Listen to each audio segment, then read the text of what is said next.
मेरी आवाज जा रही है ब्रजेश जी? जी बाबा जी, आवाज आ रही है आपकी। शुरू कर सकते हैं बाबा जी।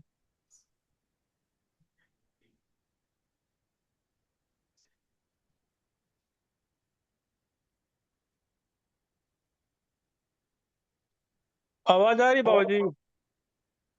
मेरी आवाज जा रही है? जी, आवाज स्पष्ट आ रही है। तो शुरू करें? जी, शुरू कर सकते हैं। कर सकते हैं शुरू, कोई हर्ज नहीं है।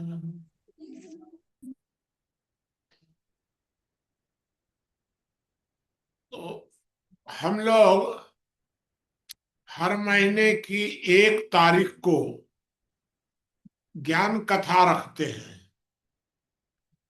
ज्ञान कथा में जो चर्चाएं होती हैं वो आम तौर पर पहले विस्तार से आप लोग कर चुके होते हैं, लेकिन एक तरह से हम लोग इस ज्ञान कथा में बहुत संक्षेप में उन चर्चाओं को रिपीट कर देते हैं, एक जगह इकट्ठा कर देते हैं।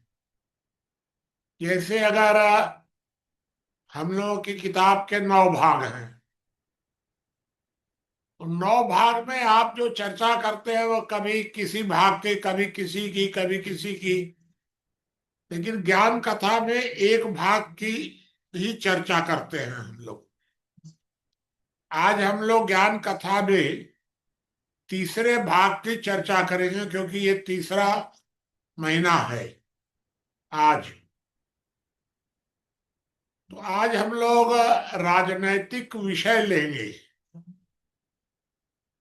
तो इस विषय पर जब हम लोग विचार करते हैं तो सबसे पहले आता है लोकतंत्र। क्या है लोकतंत्र? लोकतंत्र वैसे तो 2 तरह का होता है। एक विकृत लोकतंत्र होता है, एक आदर्श लोकतंत्र होता है। इन दोनों में क्या फर्क होता है, ये भी एक गंभीर बात है कि आदर्श लोकतंत्र और विकृत लोकतंत्र में क्या फर्क है। एक पहला फर्क तो ये है कि आदर्श लोकतंत्र में व्यक्ति के मूल अधिकार अर्थात स्वतंत्रता, ये प्रकृति प्रदत्त मानी जाती है। और विकृत लोकतंत्र में ये संविधान प्रदत्त मानी जाती है। तो ये बहुत बड़ा अंतर हो गया। इसका मतलब ये हुआ कि कोई संविधान भी मूल अधिकार की न परिभाषा बदल सकता है, न उसमें कटौती कर सकता है। कोई छेड़छाड़ मूल अधिकार से नहीं हो सकती, क्योंकि मूल अधिकार संविधान प्रदत्त नहीं है। मूल अधिकारों के सुरक्षा की गारंटी संविधान ने ली है, परिभाषित नहीं कर सकता है। एक दूसरा फर्क और कर सकते हैं हम लोग कि जो आदर्श लोकतंत्र है वह जीवन पद्धति से शुरू होता है और शासन पद्धति तक जाता है। विकृत लोकतंत्र शासन पद्धति से शुरू होता है और जीवन पद्धति के तरफ जाता है। तो आदर्श लोकतंत्र नीचे से शुरू होता है और विकृत लोकतंत्र ऊपर से शुरू होता है। यह भी आदर्श और विकृत लोकतंत्र में यह एक अंतर है। अब हम लोग विचार करें कि लोकतंत्र और तानाशाही में क्या फर्क होता है। तो लोकतंत्र और तानाशाही में जो सबसे बड़ा फर्क होता है वो एक होता है। लोकतंत्र में संविधान के अनुसार शासन चलता है और तानाशाही में शासन के अनुसार संविधान चलता है। ये दोनों के बीच में फर्क है। एक अंतर और दिखाई देता है। यह तो मौलिक फर्क हुआ, परिभाषा में अंतर हो गया, लेकिन एक अंतर दिखाई देता है। लोकतंत्र में हमेशा अव्यवस्था होती है, तानाशाही में या तो सुव्यवस्था होती है या कुव्यवस्था होती है। कुव्यवस्था क्या होती है? कुव्यवस्था का दूसरा अर्थ होता है गुलामी। तो तानाशाही में गुलामी तो होती ही है, लेकिन सुव्यवस्था भी हो सकती है। लोकतंत्र में सुव्यवस्था होती ही नहीं है। लोकतंत्र में कुव्यवस्था भी नहीं होती है। लोकतंत्र में हमेशा अव्यवस्था होती है। तो अव्यवस्था क्या है, कैसे पहचाना जाए कि ये अव्यवस्था है? अव्यवस्था की सीधी पहचान यह है कि जो संगठित समूह हैं वो हमेशा असंगठितों को का शोषण करते हैं, अत्याचार करते हैं। संगठित लोग, इसीलिए लोकतंत्र में संगठनों की बाढ़ आ जाती है। हर आदमी चाहता है कि हम संगठन बना लें। संगठन में शक्ति होती है। इसका मतलब ये हुआ कि अगर दो लोग संगठित हैं तो 20 असंगठित लोगों पर भारी पड़ जाएंगे। इसलिए लोकतांत्रिक व्यवस्था में आम तौर पर संगठन बनते हैं। अब हम लोग दूसरे बिंदु पर आ जाएं कि राज्य व्यवस्था और समाज व्यवस्था, इन दोनों में क्या फर्क होता है। समाज सर्वोच्च होता है, लेकिन समाज की एक व्यवस्था भी होती है। तो समाज अपनी व्यवस्था के लिए धर्म, राज्य, इन दोनों का समन्वय करके चलता है। इसका मतलब ये हुआ कि धर्म और राज्य ये समाज के मैनेजर हैं, अलग नहीं है। धर्म का मार्ग बिल्कुल अलग है और राज्य का मार्ग बिल्कुल अलग है। ये दोनों को अलग अलग समझ लीजिएगा। धर्म गलती करने वाले व्यक्तियों का सुधार करता है, हृदय परिवर्तन करता है। धर्म धर्म किसी को भयभीत नहीं करता, दंडित नहीं करता। तो धर्म की परिस्थितियां अलग होती है, कार्य प्रणाली अलग होती है। राज्य किसी का हृदय परिवर्तन नहीं करता है कभी। राज्य कभी प्रवचन उपदेश ये सब राज्य का काम नहीं है। राज्य हमेशा भयभीत करता है, ओके। दंड देता है। धर्म अगर भयभीत करेगा तो काल्पनिक, ईश्वर के नाम से, जिसका अस्तित्व है कि नहीं है पता नहीं है। लेकिन राज्य प्रत्यक्ष दंड देगा। अब दोनों की इकाइयां भी अलग अलग हैं। धर्म की इकाई हो गया राज्य, समाज की इकाई हो गया राज्य और धर्म। इसी तरह समाज की जो इकाइयां हैं वो हमेशा परिवार से शुरू होती हैं। समाज और व्यक्ति, इन दोनों को अगर अलग अलग परिभाषित करेंगे तो व्यक्ति के मौलिक अधिकार होते ही हैं। व्यक्ति के काइंड हो सकते हैं, पार्ट नहीं हो सकते। और समाज के पार्ट हो सकते हैं, काइंड नहीं हो सकते। ये दोनों का अंतर मैंने आपको बता दिया।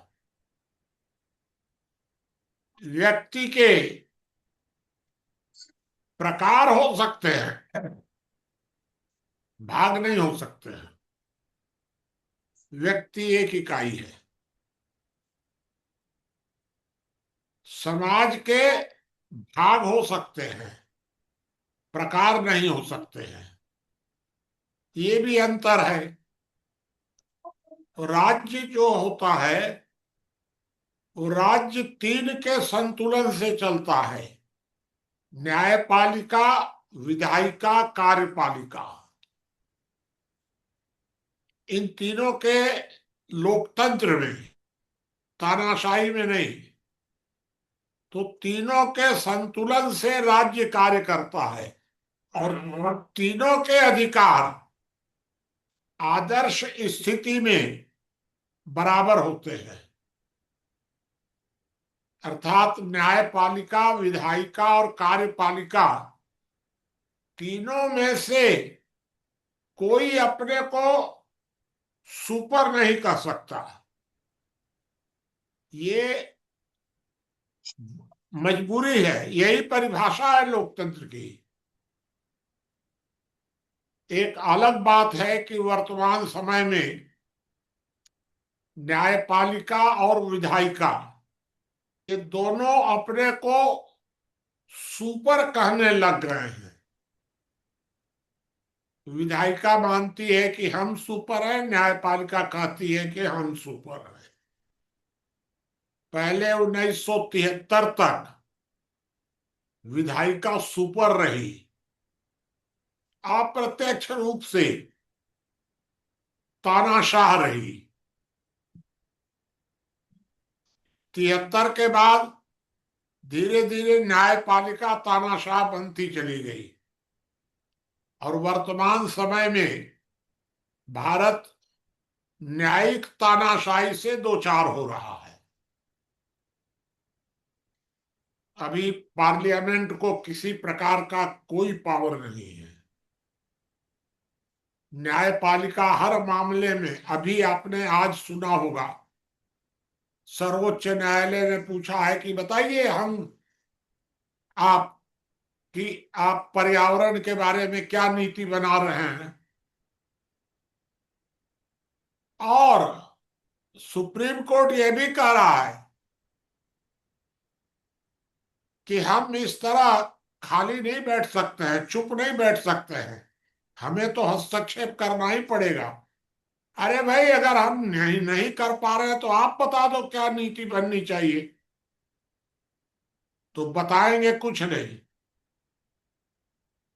खाली हर मामले में पूछेंगे ये सड़क तुम्हारी कब तक बन जाएगी, ये हवाई अड्डा कब तक रिपेयर हो जाएगा, ये सब अनेक तरह की बातें हैं। चलिए, ये दोनों के बीच में फर्क है, समाज व्यवस्था और राज्य व्यवस्था के बीच में। अब हम तीसरे बिंदु पर आते हैं कि लोकतंत्र में एक संविधान भी होता है, होता ही है। लोकतंत्र दो शब्दों से बना है, लोक और तंत्र। लोक माने समाज और तंत्र माने राज्य। तो ये समाज और राज्य के बीच जो जोड़ है, गठजोड़ है, जो भी कहिए, वह संविधान के माध्यम से है। समाज एक संविधान बनाकर राज्य को दे देता है कि आप इस संविधान की सीमाओं के अंतर्गत रहकर कार्य कर सकते हैं। अगर कहीं राज्य इधर उधर करने लगता है तो लोक संविधान में संशोधन कर देता है। यही तो है लोकतंत्र। लेकिन अब दिक्कत ये आ गई कि संविधान को ही उन लोगों ने, तंत्र ने, गुलाम बना दिया। समाज की सारी लोक की भूमिका ही समाप्त कर दी। व्यक्ति को उन्होंने मान लिया, जबकि व्यक्ति होता है शासित, तंत्र होता है शासक। लेकिन लोक होता है मालिक, तंत्र होता है मैनेजर। व्यक्तियों को मिलाकर ही लोक बनता है। इसका मतलब कि हर व्यक्ति, भारत के 140 करोड़ लोग लोक कहे जाएंगे, माने राष्ट्र, भारतीय लोग, 140 करोड़ व्यक्ति मिलाकर। जब ये 140 करोड़ व्यक्ति मिलेंगे तब लोक बनेगा, और लोक मिलकर एक संविधान बनाएगा, और उस संविधान के मुताबिक तंत्र चलेगा, और तंत्र के आदेशानुसार व्यक्ति चलेगा। व्यक्ति तंत्र का गुलाम होगा, और वही व्यक्ति लोक में जब मिल जाएगा तब तंत्र का मालिक हो जाएगा। उसमें भी व्यक्ति वही व्यक्ति है, लेकिन जब वो अकेला होगा, मैं होगा, तो वह गुलाम होगा। गुलाम मैं शब्द कह दे रहा हूं, वैसे गुलामी नहीं है, लेकिन मान लीजिए उसको। तो वो एक तरह का शासित होगा। लेकिन जब वो लोक माने हम हो जाएगा, इकट्ठा हो जाएगा, तब वह मालिक बन जाएगा। ये आदर्श स्थिति में ये होता है। वर्तमान स्थिति क्या है वो सब आप लोग जानते ही हैं, हम लोग चर्चा भी करते हैं। अब प्रश्न उठता है स्वराज्य। स्वराज्य की परिभाषा क्या है? तो स्वराज्य की परिभाषा है प्रत्येक इकाई को अपना इकाईगत संविधान बनाने और क्रियान्वित करने की स्वतंत्रता। ये हुआ स्वराज्य। प्रत्येक इकाई को, इसका मतलब ये है, इकाई यानी क्या हुआ? परिवार एक इकाई है, गांव एक इकाई है, राष्ट्र एक इकाई है। तो परिवार को अपने पारिवारिक मामलों में, गांव को गांव संबंधी मामलों में राष्ट्र को राष्ट्रीय मामले में संविधान बनाने और क्रियान्वित करने की पूरी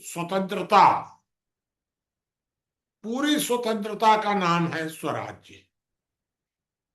इकाईगत अपने सीमा तक, क्योंकि अगर आपने सीमा पार कर दी तो दूसरे की सीमा में हस्तक्षेप हो गया तो वो हो गया अपराध। यह जो स्वतंत्रता है इसे ही हम लोग स्वराज्य कहते हैं, और इसी को धीरे धीरे इस स्वराज्य को हम लोग लोक स्वराज्य में बदल देते हैं। अब अभी जो भारत में दिख रहा है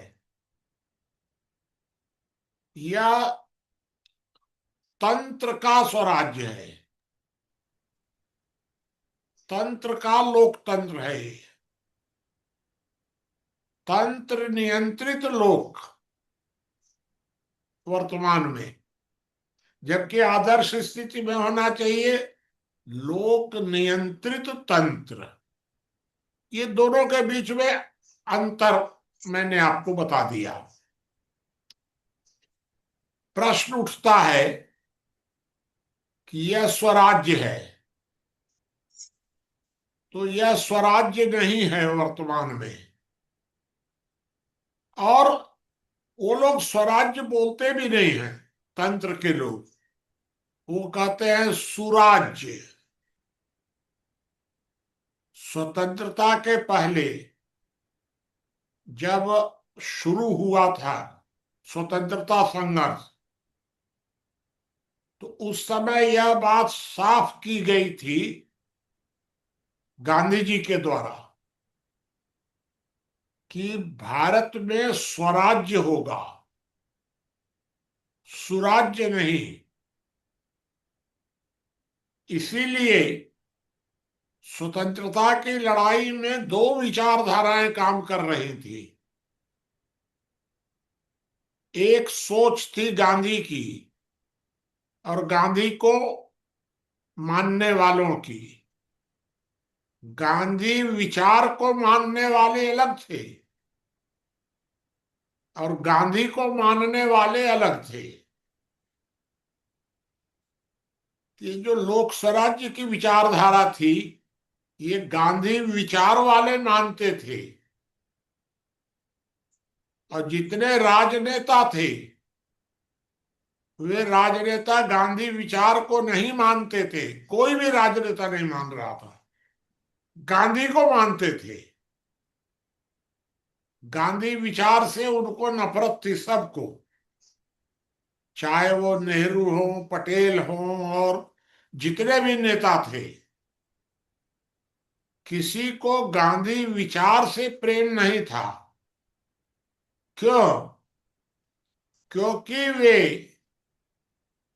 स्वतंत्रता का अर्थ राष्ट्रीय स्वतंत्रता मान रहे थे,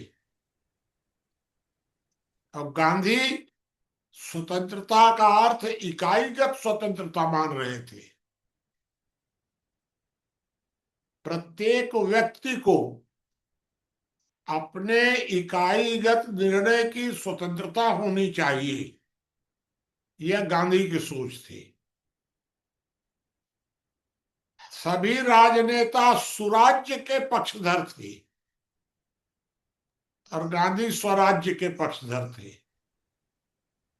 और यही कारण था कि गांधी के मरते ही राजनेताओं ने लोकतंत्र की परिभाषा बदल दी और बदली हुई परिभाषा के मुताबिक वो चलने लग गए।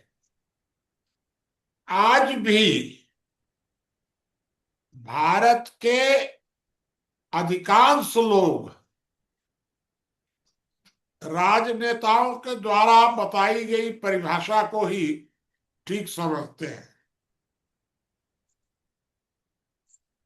वे अधिकांश लोग, अधिकांश माने 95-99% मान लीजिए। 99% लोग आज भी ये कहते हैं कि संविधान तो संसद सोचेगी, हमने तो वोट उसको दे दिया, अब वोट देने के बाद वे लोग संविधान संशोधन करेंगे, हमारे ही तो वोट दिए हुए लोग हैं। इस तरह का तर्क देते हैं। हम लोग लोक स्वराज्य के पक्षधर हैं। एक तरफ है लोकतंत्र, जिसको हम तंत्र का मानते हैं भाग। एक लोकतंत्र है जो तंत्र का भाग है, और उसमें अभी वर्तमान समय में पहले जो चल रहा था वो संसदीय लोकतंत्र चल रहा था, अभी न्यायिक लोकतंत्र चल रहा है। लोक स्वराज्य क्या है? लोक स्वराज्य एक प्रकार से, और कई उसमें क्लॉजेस हैं, एक आपको बता देता हूं। लोक स्वराज्य सहभागी लोकतंत्र है। लोक स्वराज्य है पार्टिसिपेटरी डेमोक्रेसी, लोकतंत्र है पार्लियामेंट्री डेमोक्रेसी। ये दोनों के बीच में फर्क है। राज्य रहित व्यवस्था तो हो नहीं सकती, असंभव है। लेकिन हम लोक स्वराज्य में राज्य मुक्त व्यवस्था चाहते हैं।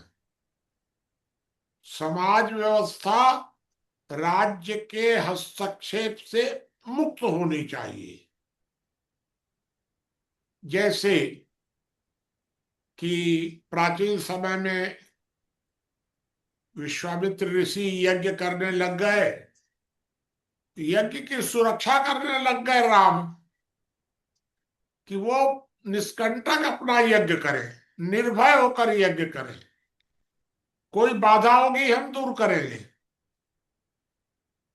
तो राज्य की भूमिका हमने इस प्रकार से दी कि लोग अपना निष्कंटक होकर कार्य करें। बाधा अगर आएगी कोई किसी तरह की, तो बाधा राज्य दूर करेगा। राज्य ने यह गारंटी दी है। ये मुख्य बात है। अब गुलामी क्या होती है, ये तो स्वराज्य हम लोग चर्चा कर रहे हैं। गुलामी क्या है? तो इसका ठीक उल्टा गुलामी हो जाएगी। किसी भी इकाई को अपने इकाईगत मामले में निर्णय करने की अगर स्वतंत्रता नहीं है, तो वह गुलामी हो गई। यही तो दोनों के बीच में अंतर है। अब वर्तमान समय में हम लोग कितना गुलाम हैं, कितना स्वतंत्र हैं, तो आप दोनों तरह से कह सकते हैं।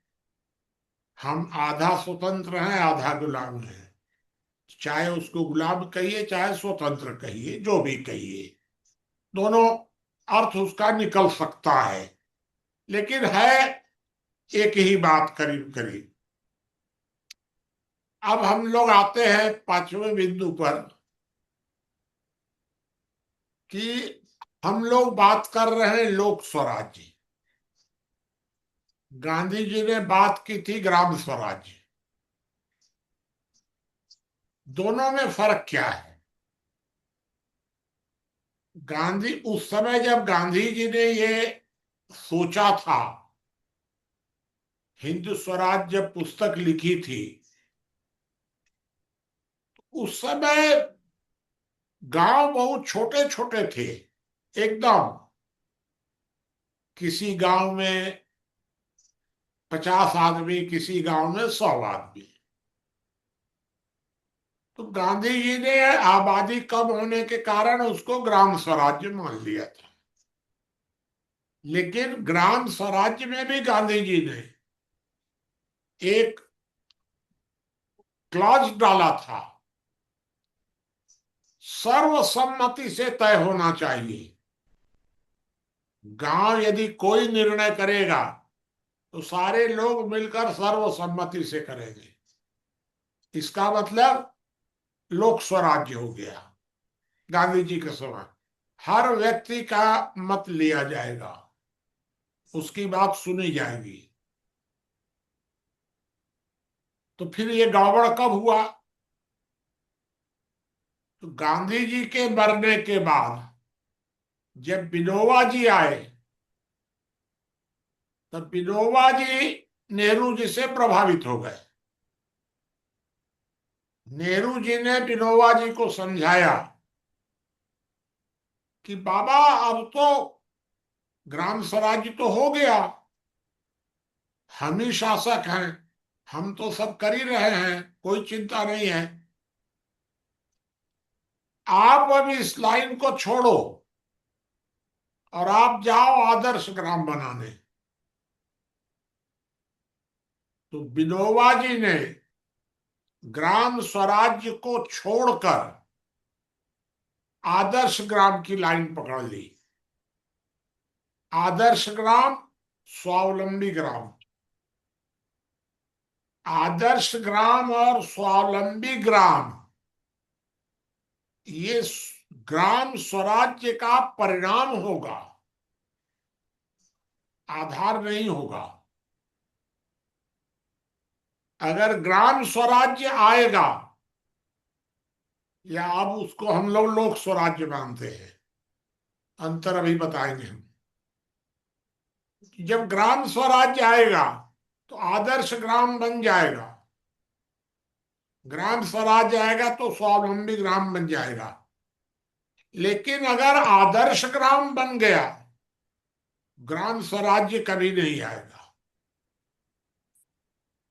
ये बहुत बड़ा फर्क है। लेकिन विनोबा जी अपना फिर वो इसी में लग गए, तो उसी में चलता रह गया, चलता रह गया। आज तक गांधीवादी ग्राम स्वराज्य को न समझते हैं और न ग्राम स्वराज्य की दिशा में एक लाइन भी काम नहीं करता है कोई गांधीवादी। वर्तमान में जितने गांधीवादी हैं उनमें एक दो को छोड़कर बाकी कोई ग्राम स्वराज्य को नहीं समझता है। सब वही विनोबा जी लाइन पर चलते हैं, उसी को ग्राम स्वराज्य समझते हैं। ये दोनों के बीच में, ग्राम स्वराज्य के बीच में अंतर आ गया। हम लोगों के बीच में क्या अंतर है कि जब गांधी जी ने ग्राम स्वराज्य कहा था तो उस समय गांव की आबादी 100 आदमी की थी। अब तो गांव की आबादी 1000 आदमी की है, 1500 आदमी का है गांव। तो हम लोग एक गांव की आबादी मानकर एवरेज 1500 मान रहे हैं कि 1500 लोग एक साथ बैठ करके कैसे निर्णय करेंगे? प्रैक्टिकल नहीं है ग्राम स्वराज्य का। इसलिए हम लोगों ने लोक स्वराज्य में परिवार को पहली इकाई माना, गांव को नहीं। गांव दूसरी इकाई है, तो परिवार को हम लोगों ने पहली इकाई मान लिया। अब दिक्कत ये आई, वर्तमान में जो ग्राम सभाएं बनी हुई हैं वो प्रैक्टिकल नहीं है, क्योंकि ग्राम सभा में प्रत्येक मतदाता को एक यूनिट माना गया है। वो नहीं है प्रैक्टिकल। हम लोगों ने एक नया कंसेप्ट दिया है कि ग्राम सभा में प्रत्येक परिवार का एक सदस्य, प्रत्येक परिवार का चुना हुआ सदस्य एक ग्राम सभा में बैठेगा और उसके उतने वोट गिने जाएंगे जितने उसके सदस्य हो गए। इस तरह हम लोगों ने लोक स्वराज्य पद्धति में ग्राम सभा का एक संशोधित स्वरूप दिया है। ग्राम सभा परिवार से थोड़ा सा ऊपर की इकाई होगी, ये हम लोगों ने बनाया है। अब हम लोग आ जाते हैं छठवें बिंदु पर कि वर्तमान तंत्र की जो व्यवस्था है, इसमें जब प्रारंभ में अंबेडकर जी वगैरह ने मिलकर के जो संविधान बनाया, पर हम लोग पिछले महीने में चर्चा कर चुके थे संविधान पर। तो लेकिन अब ये विचार करिए आप कि जो संविधान उस समय बना था, उस संविधान को संसद ने, पहले संसद ने और बाद में न्यायपालिका ने अपने मन से तोड़ मरोड़ करके उसको पूरा रद्दी कर दिया, गंदा कर दिया, उसको अर्थहीन कर दिया। हम संविधान की क्या गलती कहेंगे जब वो संविधान है ही नहीं? सारा संविधान को तो इन्होंने उलट पुलट कर दिया। अब आप सोचिए, उस संविधान में कहीं पक्ष विपक्ष नाम की कोई चीज नहीं थी। इन लोगों ने पक्ष विपक्ष बना दिया। और देख लीजिए पक्ष विपक्ष का क्या हाल हो रहा है। संसद मछली बाजार बन गई है, बिल्कुल दुरुपयोग हो रहा है पैसे का, एकदम बहुत भद्दा उपयोग हो रहा है। घृणा हो जा रही है लोगों, लेकिन चल रहा है। ये जो पक्ष विपक्ष राजनीति में शुरू हो गया, राजनीतिक दल, कहां संविधान में राजनीतिक दल थे? कहीं कुछ नहीं था। फिर से नए तरीके से सोचा जाना चाहिए। सत्ता पक्ष और विपक्ष नाम की कोई चीज नहीं। कोई भारत में अल्पसंख्यक बहुसंख्यक नहीं होगा, हर आदमी एक व्यक्ति होगा। तो पक्ष विपक्ष की और राजनीतिक दल की जरूरत क्या है? आम लोग बैठकर जिस तरह चुनाव करते हैं 543 लोगों का, 543 लोग पार्लियामेंट में स्वतंत्र रूप से बैठकर और वे निर्णय करेंगे। अभी आपने देखा होगा कि अमेरिका में ट्रंप और विपक्ष के बीच में टकराव हुआ, ये सरकारी कर्मचारियों के वेतन को लेकर के।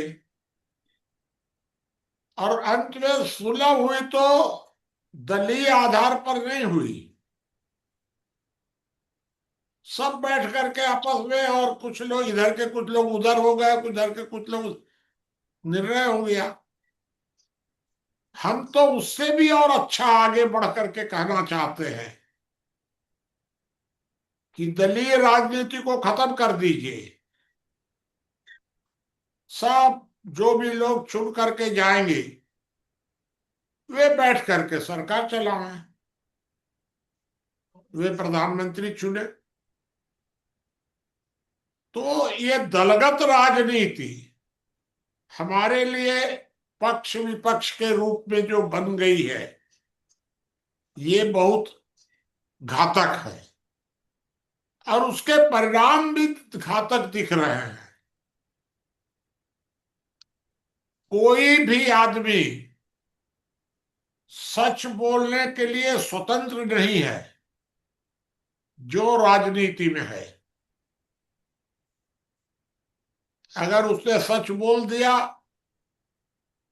तो अनुशासन का डंडा चल जाएगा उसके ऊपर। ये स्थिति आ गई है एकदम से। तो इसलिए हम लोगों को इस संबंध में नए तरीके से विचार करना पड़ेगा। फिर हम लोग 7वें मुद्दे पर चर्चा करें कि हमारी कुल मिलाकर समस्याएं क्या हैं। समस्याएं हमारी 5 प्रकार की हैं।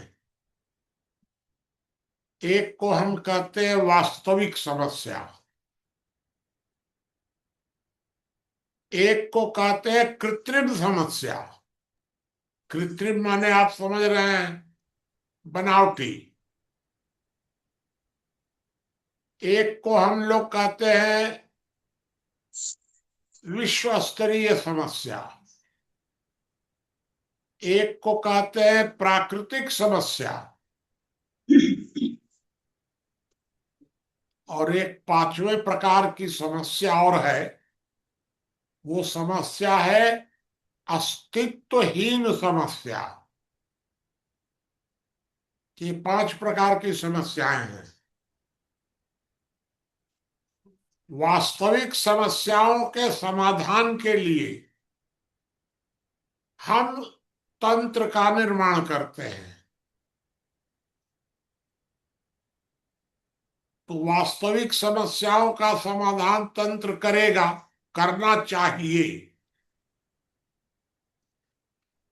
लेकिन तंत्र क्या करता है कि वास्तविक समस्याओं का समाधान न करके कृत्रिम समस्याएं निर्माण करता है। कृत्रिम समस्याएं और भ्रम ये अलग अलग हैं। भ्रम जो है ये अस्तित्वहीन समस्या है, और कृत्रिम समस्या का अस्तित्व है समाज में। लेकिन कृत्रिम समस्याएं राज्य द्वारा निर्मित हैं। ये दोनों के बीच में अंतर है। तो राज्य हमेशा समस्याएं पैदा करता है, और राज्य के वैसे 10 नाटक हैं, उस पर अभी चर्चा हम नहीं करेंगे, लंबा हो जाएगा। उसमें एक नाटक यह भी है कि राज्य किसी भी समस्या का समाधान करते समय इस बात को बहुत ध्यान रखता है कि उस समाधान से एक नई समस्या का जन्म हो। कोई समस्या ऐसी न हो कि उससे कोई समस्या सुलझ जाए और उससे समस्या पैदा न हो। ऐसा राज्य कभी होने ही नहीं देता है। इसलिए हमेशा समस्याएं पैदा की जाती हैं। अगर कुल समस्याओं को गिना जाए तो 5 समस्याएं वास्तविक होती हैं। 5 में एक है चोरी डकैती लूट, दूसरा है बलात्कार, तीसरा है मिलावट और कम तौलना, चौथा है जालसाजी धोखाधड़ी, 5वां है बल प्रयोग, हिंसा, आतंकवाद, ये सब। बस इतनी समस्या तो राज्य को निपटाना है। अब इन समस्याओं को निपटाने के बजाय राज्य क्या समस्याएं पैदा करता है, तो 6 समस्याएं पैदा करता है। चरित्र पतन, यह राज्य की पैदा की हुई समस्या है। भ्रष्टाचार, जातिवाद, सांप्रदायिकता, आर्थिक असमानता और श्रम शोषण, ये 6 समस्याएं राज्य पैदा करता है। नहीं तो ये 6 समस्याएं शून्य है, समाज में है ही नहीं। राज्य इनको तैयार करता है। अब ये इनको तैयार करेगा, फिर इनका समाधान करेगा, फिर उससे तैयार होगा, फिर समस्याएं इसी तरह से चलती रहेंगी।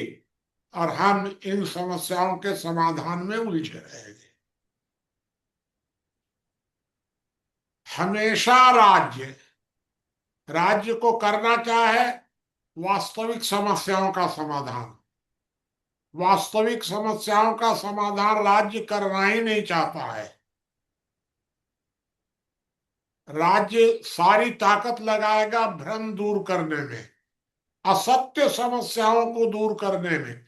असत्य समस्या आप कैसे दूर करेंगे, क्या करेंगे जब वो है ये नहीं है, कुछ है ही नहीं है, आप लाठी डंडा चला रहे हैं बिना मतलब का। जब कुछ है ही नहीं है तो क्या दूर कर रहे हैं? सारी ताकत लगाता है वो असत्य समस्याओं को दूर करने में, या कृत्रिम समस्याओं को दूर करने में। बस वास्तविक समस्याएं दूर नहीं करना चाहते हैं। अभी आप सुने होंगे, अभी नरेंद्र मोदी जी ने भाषण दिया कि हम नक्सलवाद को खत्म कर रहे हैं। बहुत हम लोग खुश हुए, बहुत अच्छा है, क्योंकि वो एक समस्या दूर हो रही है। तो नक्सलवाद को खत्म कर रहे हैं। हम मुस्लिम आतंकवाद को भी खत्म करेंगे, वो भी ठीक है। अब क्या कह रहे हैं कि अब हम ड्रग्स को दूर करेंगे, नशा नशा मुक्त बनाएंगे। आ गए अपनी जगह पर फिर। अब क्या मतलब आपको नशा मुक्त करने की? आप अच्छी तरह जान रहे हैं कि पूरे भारत में गांव गांव तक लोग गुंडों से डर रहे हैं, गुंडों को टैक्स दे रहे हैं, गुंडों को माला पहरा रहे हैं, वोट भी दे रहे हैं, गांव गांव तक। आप गुंडागर्दी मुक्त नहीं कह रहे हैं। अभी आप सोचिए कि लॉरेंस वगैरह का मामला, अभी जिसको चार आए धमकी दे रहा है, दुकानें खुली हुई हैं उन लोगों की, जिसको चाहिए मरवा दीजिए जा करके। ये जब हिंसा का इस तरह का व्यापार खुला हुआ है पूरे देश भर में, गिरोह बने हुए हैं, तो आप जा रहे हैं ड्रग्स दूर करने। ड्रग्स दूर करने का तो आपको हम लोगों ने जिम्मा दिया नहीं है। वो कह रहा है भाई ये ड्रग्स कौन दूर करेगा? ड्रग्स दूर करेगा समाज, धर्म। ये तो धर्म के हिस्से का काम है, राज्य के हिस्से का तो काम नहीं है कि शराब बंद करे राज्य। राज्य काहे को तंबाकू बंद करेगा? तो प्रश्न ये खड़ा होता है कि अपना काम छोड़कर आप धर्म के काम में दखल देना चाहते हैं। और हमारे निकम्मे धर्म गुरु ऐसा हो गए हैं, एकदम एजेंट हो गए हैं राज्य के। क्योंकि हमारे अब धर्म गुरु तो नकली हो गए एक तरह के।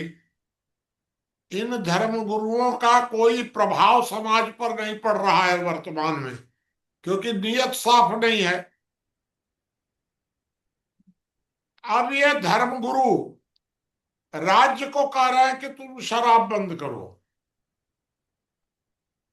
राज्य को भी मजा आ रहा है कि धर्मगुरु कह रहे हैं शराब बंद करो।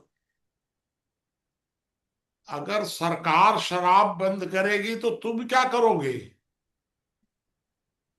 और अगर सरकार शराब बंद करेगी तो नक्सलवाद कौन रोकेगा? ये आतंकवाद कौन रोकेगा? मिलावट कौन रोकेगा? मिलावट तुम तो रोक नहीं सकोगे, क्योंकि तुम्हारी तो सीमा है हृदय परिवर्तन करने की। जो गलती से मिलावट करता होगा तो उसको तुम ईश्वर का डर दिखाओगे। जो ईश्वर को मानता ही नहीं है, क्या कर लोगे उसका? उसको तो राज्य ही दंड देगा, और राज्य को कह रहे हो तुम कि शराब बंद करो। ये दोनों, धर्म और राज्य, ये दोनों गलत दिशा में जा रहे हैं। यह एक बहुत बड़ी हम लोगों के सामने समस्या पैदा हो गई है, और इसलिए अपना अपना कार्य कर नहीं रहे हैं और दूसरों के कार्य में दखल दे रहे हैं ये लोग। अब ये रोक क्या रहे हैं? तो रोक रहे हैं महंगाई, व्यापार में दखल दे रहे हैं। क्या मतलब है आपको व्यापार में दखल देने की? आप छोड़ दीजिए, व्यापार खुला छोड़ दीजिए एकदम।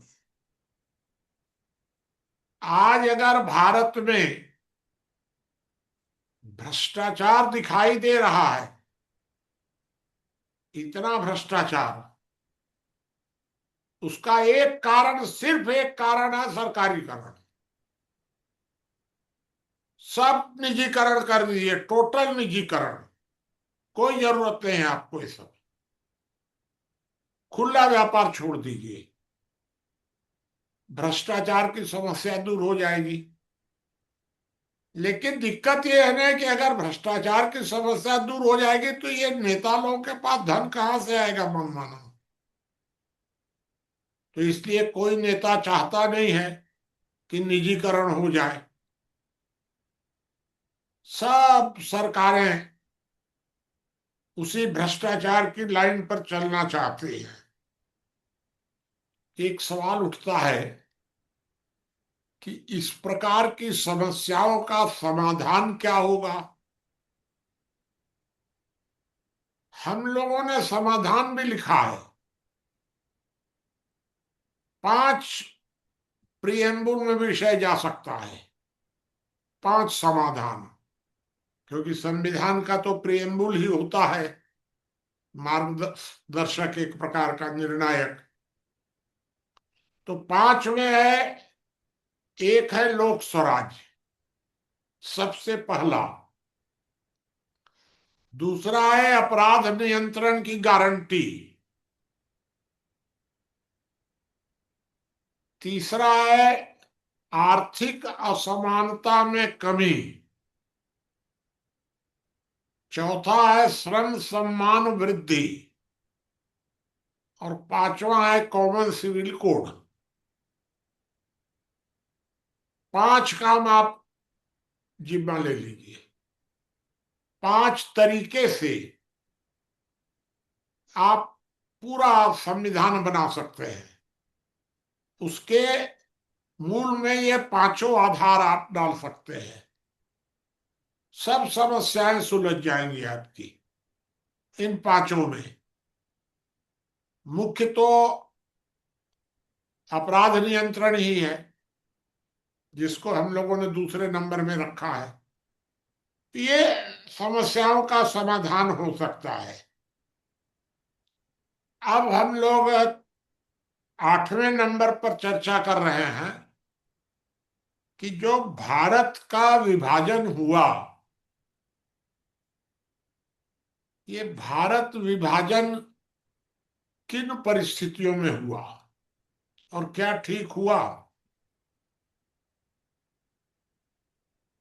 गांधी भारत विभाजन के विरुद्ध थे, सब कोई जानते हैं कि विरुद्ध थे। लेकिन जिन्ना और सावरकर, इन दोनों ने अंग्रेजों से मिलकर हिंदू और मुसलमान के बीच में इतनी कटुता बढ़ा दी, दोनों के बीच में, कि सरदार पटेल ने महसूस किया कि भारत विभाजन के अतिरिक्त और कोई मार्ग नहीं है, गांधी गलत कर रहे हैं। गांधी का दबाव था कि विभाजन नहीं होना चाहिए। लेकिन ये हिंदू मुसलमान के टकराव को देखते हुए पटेल ने सुझाव दिया, और तब भारत का विभाजन हुआ। धर्म के आधार पर। होना तो यह चाहिए था कि भाई धर्म के आधार पर विभाजन हो गया तो अपने अपने चले जाओ, लेकिन धर्म का विभाजन, धर्म के आधार पर विभाजन केवल मुसलमानों ने लिया, भारत ने नहीं लिया। इसका मतलब कि भारत में जो भी थे, हिंदू, मुसलमान, ईसाई, सिख या जो भी थे, मान लीजिए पारसी वगैरह, जो भी उस समय जो भी रहे होंगे, मुसलमानों को छोड़कर बाकी सब लोग भारत में रह गए। और तब हमारे नेताओं ने इस बात को तय कर लिया कि भाई जो खुशी से रहना चाहे, जहां रहना चाहे रहे। उस समय सोचा गया होगा, गलती हुआ सही हुआ, उस समय हुआ। ये भारत का विभाजन जो हुआ, अंग्रेजों ने तो अपने तरफ से विभाजन कर दिया। अंग्रेजों ने भारत में करीब 500 रजवाड़े तैयार कर दिए, सबको अलग अलग अधिकार दे दिया। ये तो सरदार पटेल ने अपनी बुद्धिमानी से या जो भी किया, चलिए निपटा दिया, तो भारत एक रह गया, नहीं तो टुकड़े टुकड़े में बट जाता पूरा का पूरा। ये एक कश्मीर की समस्या जो बच गई, कश्मीर की समस्या भी पटेल निपटा देते, लेकिन नेहरू के हस्तक्षेप के कारण, अब नेहरू या शेख अब्दुल्ला के प्रभाव में या जिस भी कारण से रहा हो, कश्मीर की समस्या उलझती चली गई। और कश्मीर की समस्या को उलझाने में जितना मुसलमानों ने भूमिका अदा की, उससे कम हिंदुओं ने नहीं की। इन लोगों ने भी वहां अनावश्यक, वहां श्यामा प्रसाद मुखर्जी को जान देने की क्या जरूरत थी जाकर के, लेकिन अब वहां चले गए, जबरदस्ती चले गए, वो गिरफ्तार हो गए, फिर उनको मारा गया, मर गए, जो भी हुआ मान लीजिए, चलिए जो हुआ हुआ। ये तो अच्छा हुआ कि अभी वर्तमान समय में नरेंद्र मोदी ने योजना बना करके और कश्मीर मुद्दे को समाप्त कर दिया। एक तरह से समाप्त ही हो गया वो, अब कश्मीर का कोई मुद्दा है नहीं। पाकिस्तान चिल्ला रहा है, पाकिस्तान क्या चिल्लाएगा, वो अपने भूखे मर रहा है। तो ये कश्मीर के मामले में अगर उस समय नेहरू जी ने दखल नहीं दिया होता तो कश्मीर भी निपट गया होता उस समय। ये पूरा मामला इस तरीके से कश्मीर का हमारे सामने है। तो हम लोग इस विषय पर सोच रहे हैं लगातार कि आगे चल करके हमारी व्यवस्था क्या होनी चाहिए। तो मैंने आपको बताया कि हमारी व्यवस्था में सबसे प्रमुख मुद्दा है लोक स्वराज्य। उसमें 5 विषय होंगे: लोक स्वराज्य, अपराध नियंत्रण की गारंटी, आर्थिक असमानता में कमी, श्रम शोषण मुक्ति, कॉमन सिविल कोड। 5 आधार पर हम लोग संविधान बनाएंगे और लोक स्वराज्य को उसमें सबसे महत्वपूर्ण भूमिका देंगे। एक बात हो गई। दूसरी बात, कि परिवार व्यवस्था को हम बेस बनाएंगे और लोक स्वराज्य में सबसे आदर्श परिवार की स्थिति हम बना करके और नीचे से समाज व्यवस्था को ऊपर ले जाएंगे। दो बात हम करेंगे। तीसरा, संविधान को तंत्र से मुक्त कराएंगे और संविधान संशोधन में लोक की महत्वपूर्ण भूमिका होनी चाहिए। यह कार्य भी हम करेंगे। बाकी और जो छोटे छोटे कार्य मैंने आपको बताए वे छोटे छोटे कार्य हैं। ये जो 3 कार्य बताए मैंने आपको, ये महत्वपूर्ण कार्य हैं। इस पर हम सारी जोर लगाएंगे, ताकत लगाएंगे और बाकी फिर धीरे धीरे सब निपटा देंगे। ये मैंने आपको 1 घंटे में अपनी बात समझाई है। अब आप प्रश्न करेंगे, क्योंकि देखिए ये विषय इतना लंबा है कि 1 घंटे में हम बहुत शॉर्ट में समझाए हैं, फिर भी 1 घंटे में पूरा नहीं हुआ। चलिए, जो भी हुआ हो गया। तो अब आप इस पर प्रश्न करिएगा तो और आगे चर्चा को हम लोग आगे बढ़ाएंगे। चलिए, अब प्रश्न शुरू करिए आप। बाकी के साथी बताएं, किसी का जो प्रश्न है प्रश्न रखें, या कोई बात रखनी है तो रखें।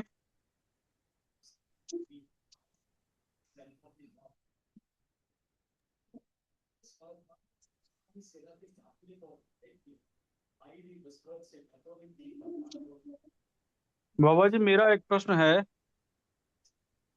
हाँ, आपने कहा जो धर्म है वह मार्गदर्शक है, वो दंडित नहीं कर सकता, और राज्य जो है वो दंडित कर सकता है। राज्य दंडित ही करेगा। हाँ। तो बाबा जी, राज्य जब दंडित करता है तो क्या राज्य अपने धर्म का पालन नहीं कर रहा है? क्या राज्य के द्वारा दिया गया जो दंड है वह भी धर्म के अंतर्गत नहीं आएगा? कह सकते हैं आप, लेकिन अलग अलग अगर आप करिएगा धर्म और राज्य, अगर राज्य को भी धर्म के अंतर्गत कर देंगे तो फिर सब कुछ धर्म ही हो गया। पर बाबा जी, राज्य का तो धर्म है सुरक्षा और न्याय। राज्य का धर्म है। जी। धर्म अलग है, राज्य अलग है। तो राज्य का न धर्म है, राज्य तो धर्म नहीं है। जी। तो राज्य का धर्म है ये सुरक्षा और न्याय, जी। मान लीजिए। लेकिन धर्म का धर्म नहीं है, धर्म तो धर्म है खुद। जी।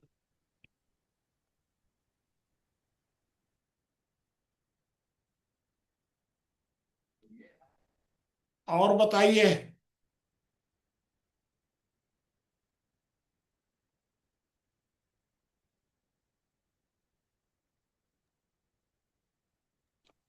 कोई भी साथी बताएं।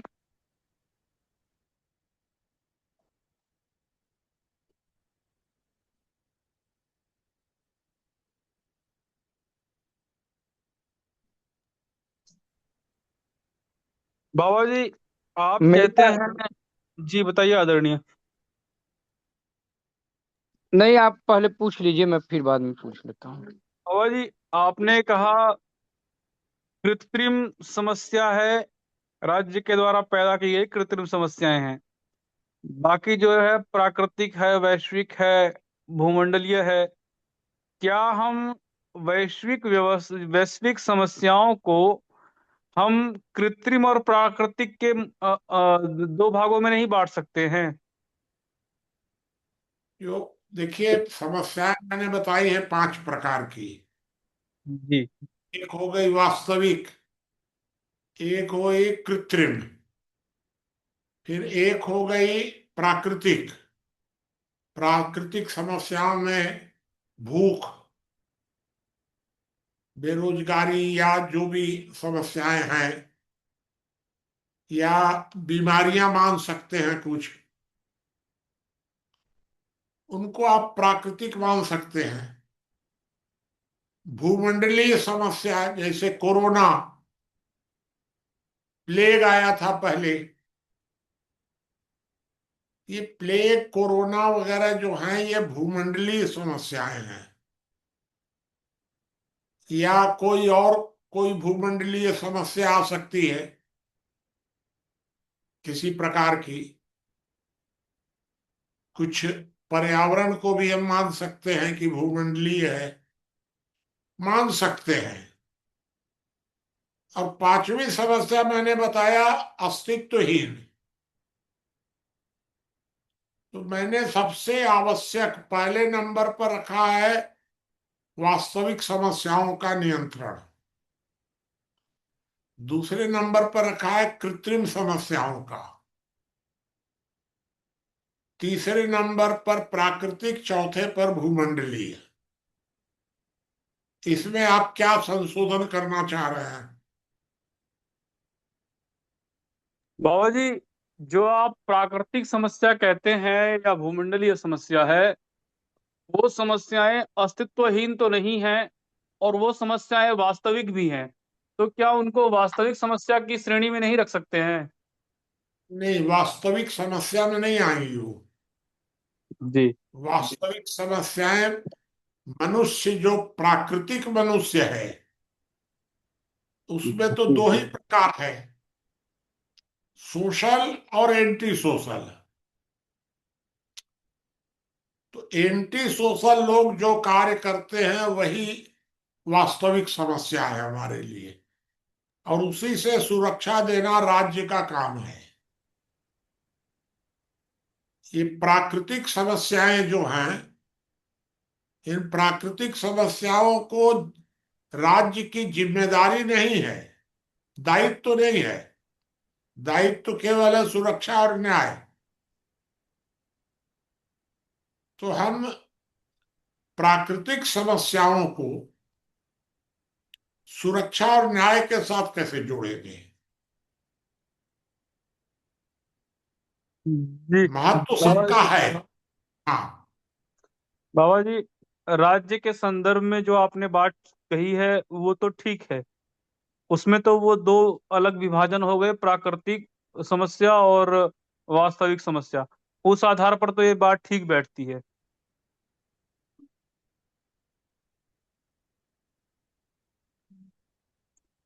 राकेश जी, आप कुछ पूछ रहे थे?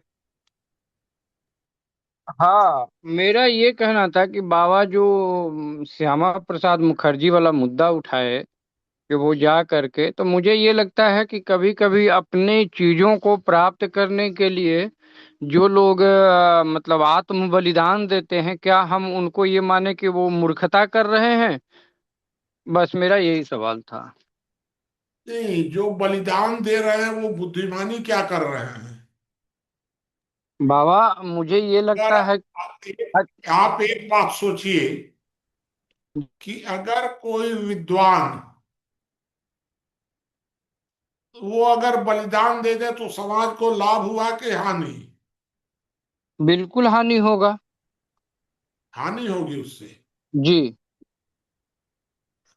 क्योंकि कौन आगे नेतृत्व करेगा, कौन मार्गदर्शन करेगा?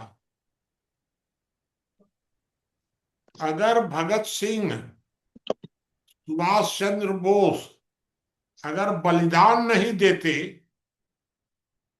तो आज देश की ये दुर्गति नहीं होती अपनी।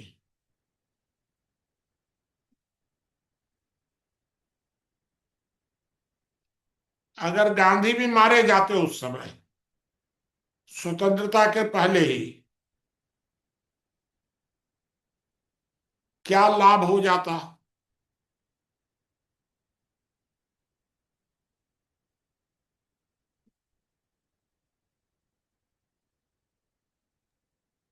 हम मानते हैं कि मतलब विचारक की ऐसे भी घोर कमी है, लेकिन हमारा एक पक्ष ये भी मानना है कि ऐसे लोग जब बलिदान देते हैं तो देश में एक जन आंदोलन खड़ा हो जाता है और वो अपने। हुआ नहीं ना कहीं आज तक। कैठो आंदोलन खड़ा हुआ बलिदान दे करके। बलिदान तो बहुत लोगों ने दिया।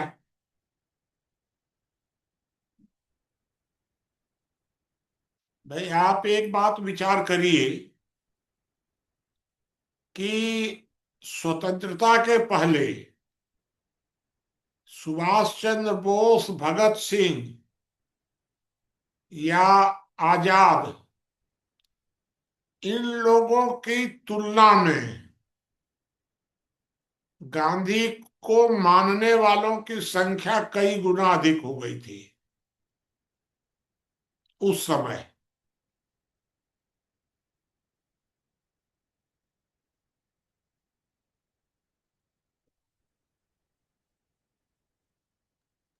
हाँ, ठीक ही कह रहे हैं।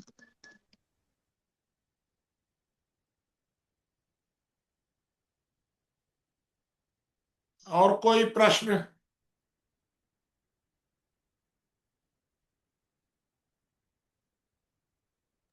कोई साथी बताएं, किसी का कोई प्रश्न है तो। जी भाई साहब, नमस्कार। जी हाँ आदरणीय, बताइए। बताइए।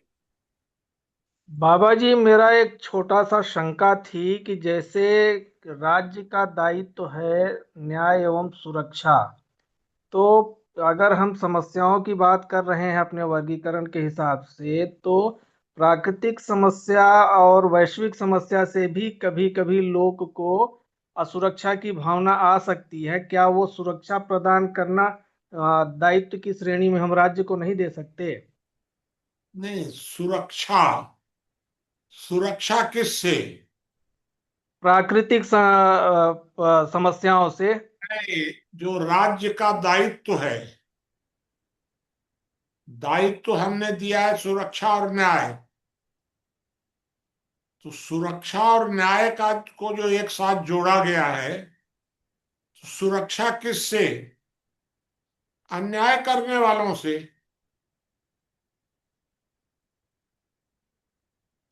ये जो प्राकृतिक समस्या है, वह कोई व्यक्ति नहीं कर रहा। अगर वह कोई व्यक्ति करता हो, भाई व्यक्ति दो प्रकार के हैं, एक दुष्ट प्रवृत्ति वाले और एक अच्छी प्रवृत्ति वाले। यही देवासुर संग्राम माना जाता है। तो राज्य का काम क्या है? आसुरी प्रवृत्तियों से दैवी प्रवृत्तियों की सुरक्षा।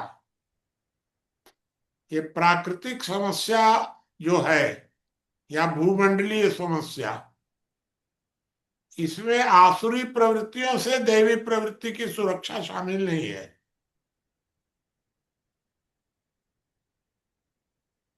प्राकृतिक रूप से दो ही प्रकार की प्रवृत्तियां बनाई गई हैं, और इन दोनों का कभी समापन भी नहीं होता है। सब दोनों रहेंगी ही, हमेशा रहेगी। आपको एक बात और बता दे चलिए, जी। कि जब समाज में तीन प्रकार के लोग हैं, एक दैवी प्रवृत्ति वाले, एक आसुरी प्रवृत्ति वाले, और एक बीच में। बीच वालों की संख्या 98% है। दैवी प्रवृत्ति वाले 1% है, और आसुरी प्रवृत्ति वाले भी 1% है। थोड़ा मोड़ा कम ज्यादा हो सकता है, बहुत ज्यादा फर्क नहीं पड़ेगा इसमें। जब आसुरी प्रवृत्ति वाले 3-4% अगर हो जाए आबादी में, तब उसको आपातकाल मान लेना चाहिए। आपातकाल में धर्म का अर्थ बदल जाता है। फिर धर्म सुरक्षा में मदद करता है राज्य की आपातकाल में। और जब आसुरी प्रवृत्ति वालों की संख्या 1 से भी कम हो जाए, तब राज्य को ज्यादा समय अपना जन कल्याण में भी दे सकता है राज्य। जब आसुरी प्रवृत्ति वाले नियंत्रित हो जाए तो राज्य जन कल्याण में लग सकता है, और जब आसुरी प्रवृत्ति के लोग 3-4% हो जाए तो धर्म को भी आसुरी प्रवृत्तियों के समापन में लग जाना चाहिए। अब मैं आपको उदाहरण से समझा दूं कि जब युद्ध शुरू हुआ रावण से,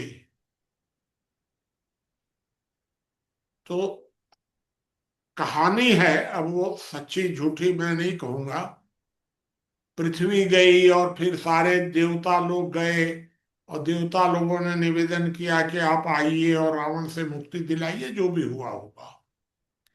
लेकिन ये तो हम जानते हैं सही कि उस समय धर्म की परिभाषा राम ने बदल दी। यज्ञो वै श्रेष्ठतमम कर्मा, वर्तमान समय में यज्ञ सबसे अच्छा कार्य है। आपातकाल में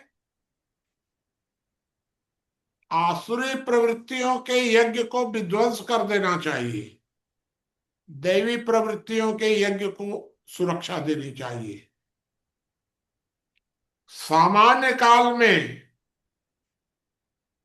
जो धार्मिक लोग हैं, इन लोगों को कहीं भी शस्त्र का कोई उपयोग नहीं करना चाहिए, न प्रोत्साहित करना चाहिए सामान्य काल में। और आपातकाल में धर्मगुरुओं ने राम को शस्त्र दिए और शस्त्र चलाने की ट्रेनिंग भी दी। कृष्ण के टाइम में भी युधिष्ठिर धर्म का पालन करते रह गए और कृष्ण ने सुरक्षा का कार्य किया। अगर कृष्ण भी युधिष्ठिर तरीके धार्मिक हो जाते तो सब गड़बड़ हो जाता है। तो आपातकाल जब आता है तो सारे अर्थ बदल जाते हैं, और सामान्य काल में भी अर्थ बदल जाते हैं। परिस्थिति अनुसार धर्म के अर्थ बदले जाने चाहिए, परिस्थिति अनुसार। ये मैं आपको मोटी मोटी बात बता दिया।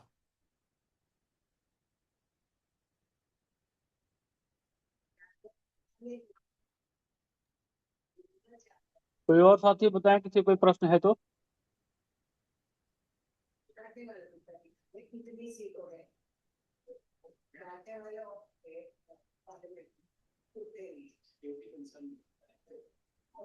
और कोई प्रश्न किसी का?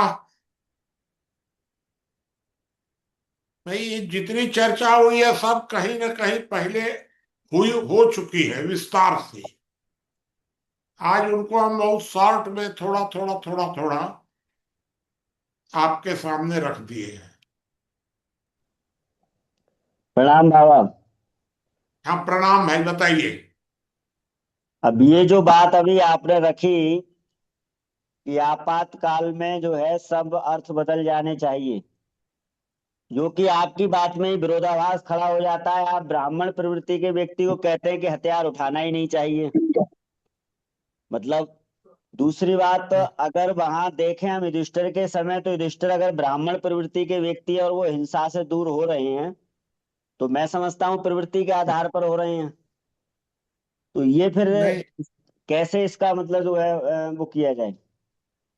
नहीं, आपातकाल में भी आप अगर हथियार उठाएंगे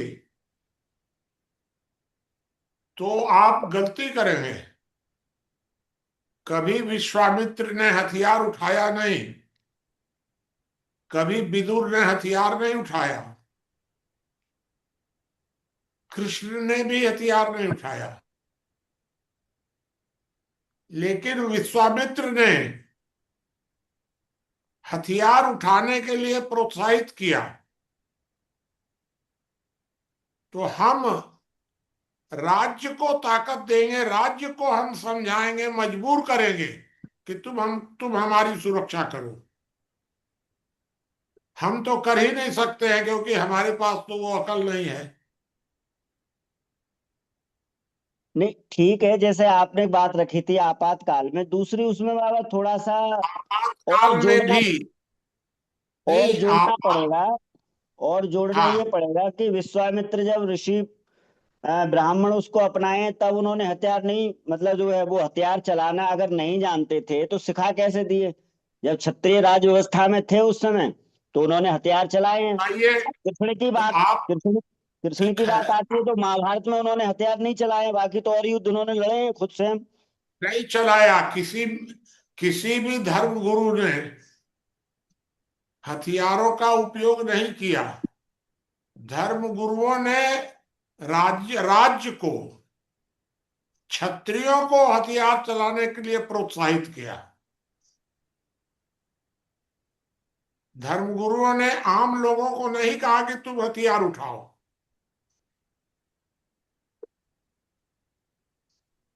तो होना तो मैं इसी पक्ष का हूं कि वर्तमान समय में हम लोग मान लीजिए हम लोग धर्मगुरु हैं, तो हम लोग राज्य को, सरकार को कह रहे हैं, नरेंद्र मोदी को कह रहे हैं कि आप इनको मारिए, आप इस तरह का कानून बनाइए। लेकिन हम अगर नरेंद्र मोदी को ना कह करके और हम ही अगर हथियार उठा लेंगे तो ये वर्ण व्यवस्था नहीं चलेगी। नहीं ठीक है, मैं हाँ इस बात से सहमत हूं आपकी। लेकिन मैं हाँ दूसरी पक्ष थोड़ा कहना चाह रहा था कि हाँ। जैसे विश्वामित्र जो थे वो उस भूमिका में आ गए, ब्राह्मण की भूमिका में आ गए प्रवृत्ति के आधार से, तब तो उन्होंने हथियार त्याग दिए हैं। लेकिन उससे पहले वो राजा भी रहे हैं, तो वो जो है उस अवस्था में उन्होंने हथियार चलाया। इसी तरह से कृष्ण ने महाभारत में युद्ध नहीं हथियार नहीं उठाए हैं, लेकिन अन्य युद्ध जो है उन्होंने स्वयं लड़े हैं। नहीं, कहाँ हथियार उठाया ब्राह्मणों ने? ब्राह्मण, वैश्य, शूद्र, इन तीनों ने कभी हथियार नहीं उठाया है। मैं इस बात से सहमत हूं आपकी, बिल्कुल ठीक बात है। लेकिन महाराणा प्रताप को भी भामाशाह ने सारा पैसा दिया दिया, लेकिन भामाशाह खुद तो नहीं गए लड़ने। ठीक है। तो छत्री जो होता है, जिसको हमें रक्षक कहते हैं, उसको ताकत दीजिए। अगर हम लोग नक्सलियों से भिड़ जाते तो मारे जाते, शहीद हो जाते मान लीजिए खूब, जैसा राकेश जी ने कहा। लेकिन लाभ क्या हो जाता हमारे मारे जाने से? हम लोगों ने अगर रामानुजगंज में नक्सलियों से मोर्चा लिया तो हम तो नहीं गए लड़ने, हम लोगों ने तो पुलिस को सपोर्ट किया। तो मैं इस पक्ष में नहीं हूं कि हम समाज को हथियार उठाने के लिए कहें। हम समाज को इस बात के लिए प्रेरित करें कि आप ऐसे राज्य को बनाओ जिस पर दबाव डाल करके और उसको सुरक्षा के लिए मजबूर करो, राज्य को। ठीक है, मैं सहमत हूँ इससे। और पूछिए भाई, कोई बात पूछनी हो तो।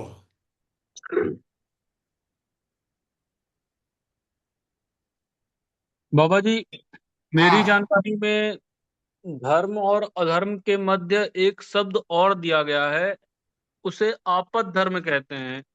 आपद धर्म का अर्थ ही है आपातकालीन स्थिति में धर्म जो है वो बदल जाता है। सत्य हाँ बोलना जो है वो धर्म माना गया है। लेकिन जहां दिख जाए स्पष्ट रूप से कि हजारों लोग मारे जाएंगे और अधर्म होना है, वहां पर जो है नीति बदल जाती है, न्याय का पक्ष लिया जाता है। नीति कानून है और न्याय धर्म है। तो नीति बदली जा सकती है उससे जो निकला हुआ परिणाम है उसमें परिवर्तन नहीं होगा। कानून और न्याय को ऊपर माना गया है। ये जो आप कह रहे हैं ना, ये जी एक्सेप्शनल है, जी। अपवाद स्वरूप है ये सब। जनरल पॉलिसी नहीं है कुछ इसमें। बाबा जी, उसे आपातकालीन धर्म ही कहा गया है। हाँ ठीक है, उसको कर सकते हैं, उसमें कोई दिक्कत नहीं है।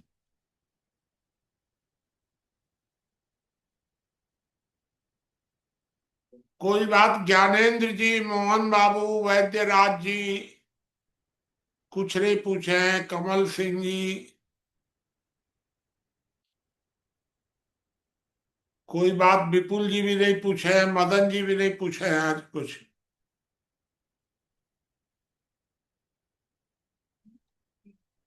किसी को कोई बात पूछनी हो तो बताइए। 5-10 मिनट सिर्फ बचा है।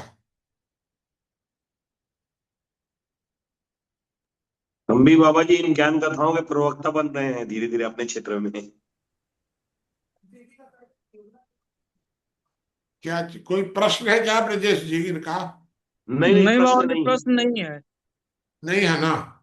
जी। तो देखिए, अगर किसी का कोई प्रश्न हो तो बताइएगा, नहीं तो समाप्त करिएगा। कोई साथी बताएं, किसी का प्रश्न है तो।